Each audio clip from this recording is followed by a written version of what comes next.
Welcome to Join Our Town. I'm your host, Becky Spieth. How persuasive is gang life? What keeps them living this lifestyle? With us today is William Tutt from Gang Rehabilitation in Progress to share the bonds they have for each other and the mentality it takes to be in a gang. Welcome to the program, William. Thank you, Becky. I appreciate the invite. Tell us, why do gang members love each other more than even their own families? Well, when individuals are raised in urbanized environments that we identify as being called the hood, there's a certain type of code that exists there that doesn't exist in other environments, if you will. Individuals that are raised in urbanized environments, many homes do not display affection and love. So individuals a lot of times go to the streets, and in the streets they're going to find a false sense of love, a false sense of being, a false sense of having a choice. Because a lot of individuals that are raised in urbanized environments are subject to poverty. And we first have to understand poverty before we can understand the issues that they face. Gang members that are born into poverty are already born at a cognitive, economical disadvantage because of a lack of resources and information. So we have to understand that poverty is a controlled paradigm that is designed to create gangsters, thugs, drug users and abusers, and all the negative environmental influences that come out of living in the hood. And once we can accept that concept, then we can apply other models or method to redirect the way that individuals visualize themselves in the hood. A lot of times, individuals that are born, not born, but individuals that are raised in the 80s during the early gangbang era that have kids now that are 30 and 25, well, these 30 and 25-year-olds are subject to parental behavior transference, meaning that they were raised in the environment when they seen the parents rolling blunts every day, drinking beer every day, being with different men and women every day. So it sets a precedent on how to socialize.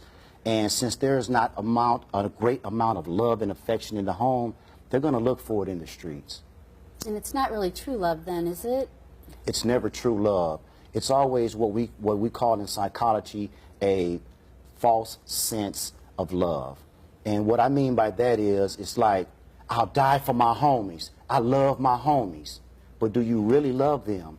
And are you really willing to die for them? Because these are phrases that are passed on in music and in television.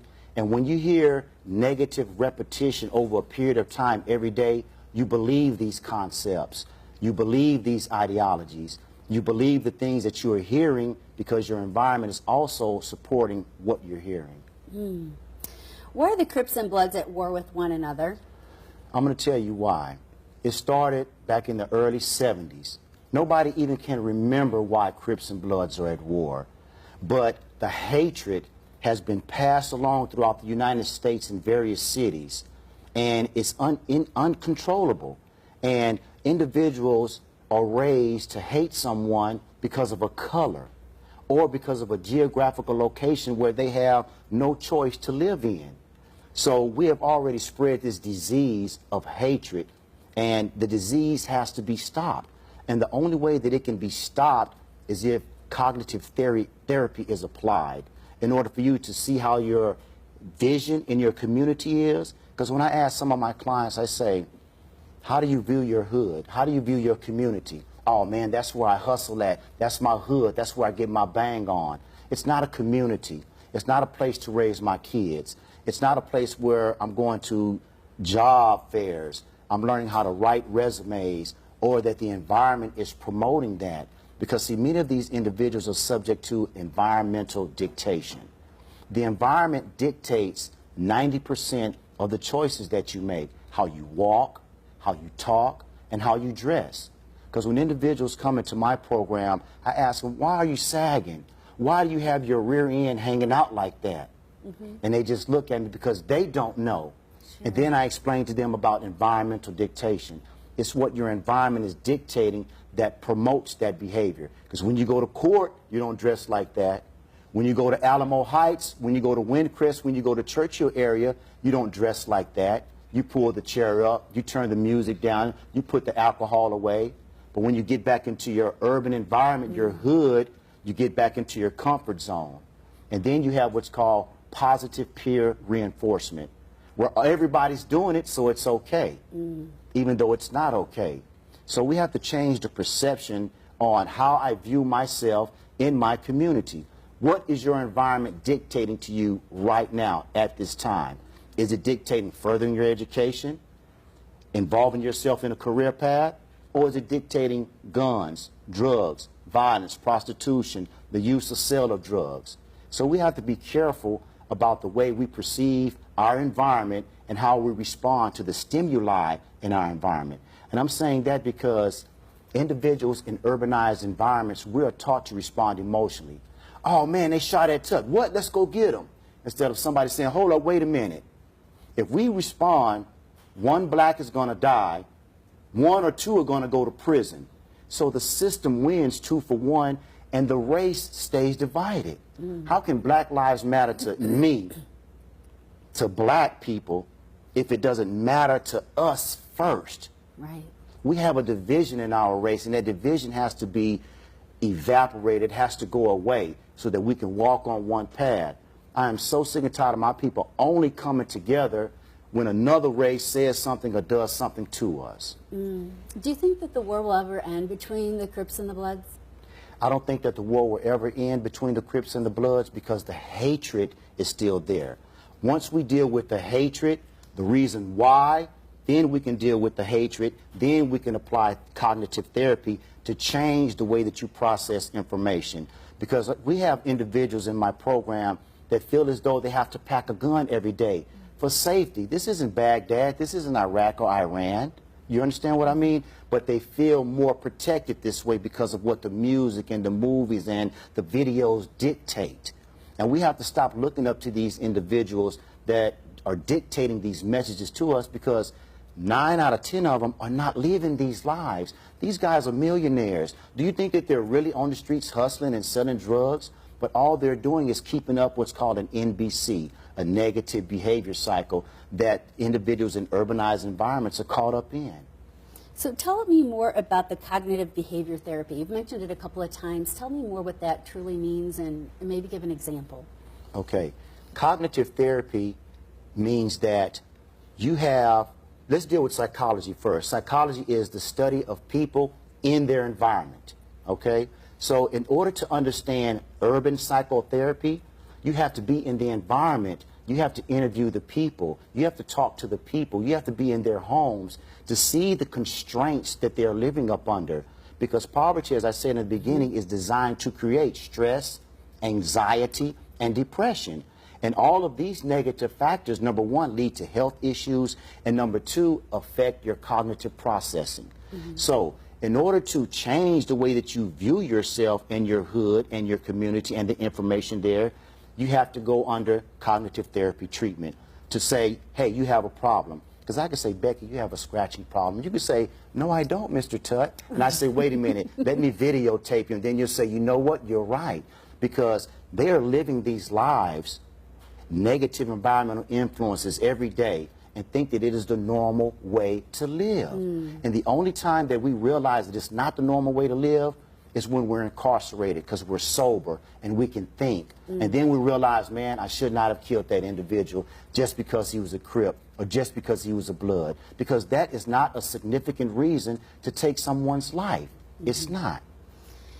Do you know about this from personal experience? It sounds to me like you've done your study, you've done your work to really truly understand this, but does it go deeper than that? Yes, it does. And I have over 20 years of experience in dealing with gangs and ex-offenders, convicts, or what you want to call them. I became a Crip in 1983, considered to be one of the first Crips in San Antonio, Texas. Not boasting and not to be proud of that. Sure. Let's get that understood. But 6 years later, at the age of 19, I went to prison. 9 robbery cases, attempted capital murder of police officer, and kidnapping.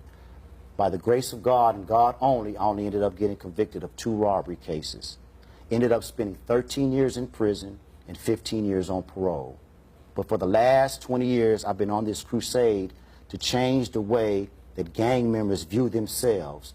because I feel, though, that I'm responsible for the disease that is out there, because I recruited, I put people down, I gave them this false hope, this unrealistic expectation, because individuals are under what's called the urban identity theory.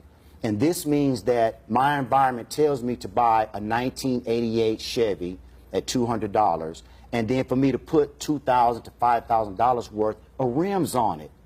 So that now individuals that don't live in the urbanized environments, they can identify who I am because of my material things, because of the way I dress. And then the urban identity theory affects the hood mentality. The hood mentality is an outward expression of the urban identity theory, what the environment is dictating to me. So I'm not proud that I was a gang member, that I manipulated people, but I know that my program works because I am the first client. I am the first client to study psychology and to know that I was not making 90% of the decisions. My environment was dictating those decisions and my actions. So yes, I do have personal experience in it and not proud of it, but I'm trying to make a change now. And what can the community do? The community, let me break something down for you to let the community understand snitching. There's a rule of thumb, snitches get stitches. If you snitch, you're going to get beat down and all of this. Individuals have a misunderstanding. If you and I, and 2 or 3 or 4 individuals involve ourselves in criminal activities, and we get caught, and one of us tells on the group, that is called snitching. But if someone in the community witnesses a crime, theft, assault, burglary, or a murder, you have an obligation to report that. Because if not, you're going to let that criminal go free and possibly commit another crime. Thank you so much for being on the program Thank you. today. I want to give your contact information to our viewers. Yes. Thank you for joining us for Joy in Our Town, and to connect with William Tutt at Gang Rehabilitation in Progress, otherwise known as GRIP.